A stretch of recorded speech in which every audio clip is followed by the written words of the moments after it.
bir 4 ay öncesine gidersek zaten bizim Türkiye'de de yumurta üretim olarak %10, %12'ye kadar bir azalma oldu. Hatta o zaman 60-70 TL iken mesela bir anda mesela 90-100'leri gördük.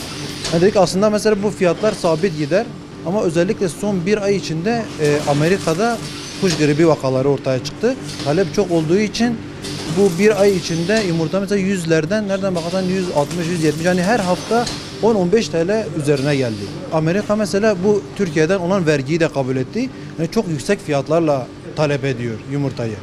Buradakiler de hep ihracata gittiği için ondan dolayı yumurtalar şu an mesela 180, 190, 200 civarlarını gördü. Aslında şu an bizim kar oranımız yani 70-80 TL iken de %7, %8'lerdedir.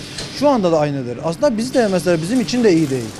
Mesela 60-70 TL iken yine kar oranımız aynı. 180-190'larda yine aynı kar oranımız. Talep ister istemez son bir hafta biraz daha mesela azaldı talepte. Çünkü fiyatlar yani vatandaş da haklı. Yani bazen biz gidiyoruz marketlere ve indirirken onlar da mesela bize sitem ediyorlar. Ama bizim elimizde bir şey yok. Yani onlar da haklı. Mesela atıyorum aylık evine mesela 2-3 koli yumurta alan mesela bir koli yumurtayı anca alıyor. Onlar da haklı. Yani 200 TL gerçekten bir yumurta için fazla şu anlık. Boy arasında 10 TL fark ediyor. Mesela atıyorum medium yumurta 170 TL'dir toptan satışı. Large yumurta 180, X-large yumurta da 190 civarıdır. Toptan fiyatlar marketlerde mesela atıyorum 10 TL üstüne atarlar. Onlar da o fiyatlara satar. Onların da kar oranı böyle çok iyi değil. Bizim de aynı yani. Havalar sıcak olduğu zaman yumurtaya mesela biraz talep azalıyor. Yalnız mesela şu an yumurta ihracat üzerine çok odaklı.